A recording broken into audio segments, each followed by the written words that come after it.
नमस्ते दोस्तों, मेरा नाम अंकित है और मैं हूं आपका स्टोरी टेलर। आज जो मैं आपको स्टोरी सुनाने जा रहा हूं वह स्टोरी रामायण काल की है। उस स्टोरी में जब राम भगवान और रावण का युद्ध हो चुका था, राज्याभिषेक हो चुका था, उसके बाद की कहानी है। कहते हैं कि भगवान राम से मिलने के लिए वाल्मीकि जी आए। वाल्मीकि जी वही हैं जिन्होंने कि रामायण लिखी हुई थी। तो अब राम जी से मिलने वाल्मीकि जी आए। अब क्योंकि पूरी रामायण जो थी वो भगवान राम पे केंद्रित थी, इसलिए पूरी रामायण में भगवान राम का ही महिमा मंडन था। तो भगवान राम चाहते थे कि लक्ष्मण जी के द्वारा जो कार्य किए गए हैं उसकी भी कहीं ना कहीं कोई प्रशंसा होनी चाहिए, या कम से कम उसका भी वर्णन होना चाहिए कि जो कार्य उन्होंने निष्पादन किया है वो कितना कठिन था। जैसे कि जो सबसे कठिन कार्य था वह था मेघनाद को मारना। अब मेघनाद को मारना इतना कठिन क्यों था वो हमें आगे इस कहानी में पता चलेगा। तो कहते हैं कि भगवान राम और वाल्मीकि जी बैठ के बात कर रहे थे। जानबूझ के भगवान ने अपनी प्रशंसा में वाल्मीकि जी से कहा कि भाई देखो, रामायण में जो सबसे कठिन काम था वह था रावण को मारना, जो कि मैंने किया। तो वाल्मीकि जी समझ गए कि भगवान करना क्या चाह रहे हैं और मुस्कुरा के वो साथ देने लगे। बोले नहीं नहीं भगवान, ऐसा नहीं है। जो सबसे कठिन कार्य था वह था मेघनाद को मारना। तो राम भगवान ने कहा, अरे क्या बात करते हैं भाई, मैंने मेघनाद के पिता को मारा है जो कि सबसे ज़्यादा खूंखार राक्षस था। मेघनाद में ऐसा क्या था? मेघनाद ने आखिर ऐसा क्या किया है जिसकी वजह से आप कह रहे हैं कि मेघनाद को मारना सबसे कठिन था? तो वाल्मीकि जी ने बताया कि प्रभु मेघनाद को ये वरदान था कि मेघनाद को वही व्यक्ति मार सकता है जो 14 साल तक सोया ना हो, 14 साल तक जिसने भोजन ना किया हो और 14 साल तक जिसने पराई स्त्री का मुख ना देखा हो।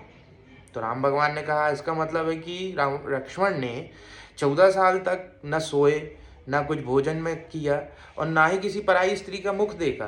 तो वाल्मीकि जी ने कहा, हाँ प्रभु, तभी शायद वो मार पाएंगे। उन्होंने लक्ष्मण जी को बुलाया। तो रावण को मारने के बारे में तो राम भगवान सब बता चुके थे, लेकिन मेघनाद के बारे में उन्होंने लक्ष्मण जी से जानबूझ के पूछा, क्यों लक्ष्मण, क्या यह सच है कि तुम 14 साल तक सोए नहीं? तो लक्ष्मण जी ने कहा कि नहीं प्रभु, मैं 14 साल तक नहीं सोया। तो बोले क्यों? जब सीता और मैं कुटिया के अंदर सोया करते थे तो बाहर आखिर आप क्या करते थे? तो लक्ष्मण जी ने कहा कि भगवान, मैं बाहर पहरेदारी करता था। विश्वामित्र जी से यह मैंने सिद्धि प्राप्त की थी कि मैं अगर सोना ना चाहूँ तो मैं कई सालों तक ना सोऊं। ऐसी मैंने उनसे विद्या सीखी थी। उन्होंने कहा, अच्छा अच्छा, क्या तुमने 14 बरस तक कोई भोजन नहीं किया? तो लक्ष्मण जी ने कहा, नहीं प्रभु, मैंने कुछ भी नहीं खाया। बोले क्यों? मैं अपने हाथों से सबको फल दिया करता था, कंदमूल दिया करता था, तुम्हारे भी दिया करता था। तो भाई तुमने क्यों नहीं खाए? तो कैसे नहीं खाए? तो उन्होंने कहा, प्रभु मैंने खाए तो नहीं है। तो बोले मैं तो अपने हाथों से देता था। तो बोले आप वहाँ भेज के लोगों को दिखवा सकते हैं, आप सारे फलों की गिनती करवा सकते हैं। भगवान ने वहाँ पे लोगों को भेजा, वहाँ से सारे फल मंगवाए गए, गिनती करवाई गई। गिनती करवाई गई तो उसमें 2 दिनों के फल कम थे। तो उन्होंने कहा, ये देखो यहाँ 2 दिन के फल तो कम है। तो लक्ष्मण जी ने कहा, प्रभु एक दिन जब हमने पिताजी का श्राद्ध किया था तब हमने अपना उपवास रखा था। तो राम भगवान ने कहा, हाँ उपवास तो रखा था। और दूसरा दिन? बोले जिस दिन सीता मैया का हरण हुआ था उस दिन हम लोगों ने कुछ भी नहीं खाया था क्योंकि हम जंगलों में भटक रहे थे। तो बोले हाँ बात सही है। तो मतलब आप 14 साल तक सोए नहीं और 14 साल तक भोजन भी नहीं किया? तो बोले नहीं प्रभु, हमने नहीं किया। तो बोले इसमें तीसरी ये है कहानी कि भाई आपने 14 साल तक किसी भी पराई स्त्री का मुख नहीं देखा? तो बोले नहीं प्रभु, हमने नहीं देखा। बोले क्यों? तुमने क्या सीता का चेहरा नहीं देखा था?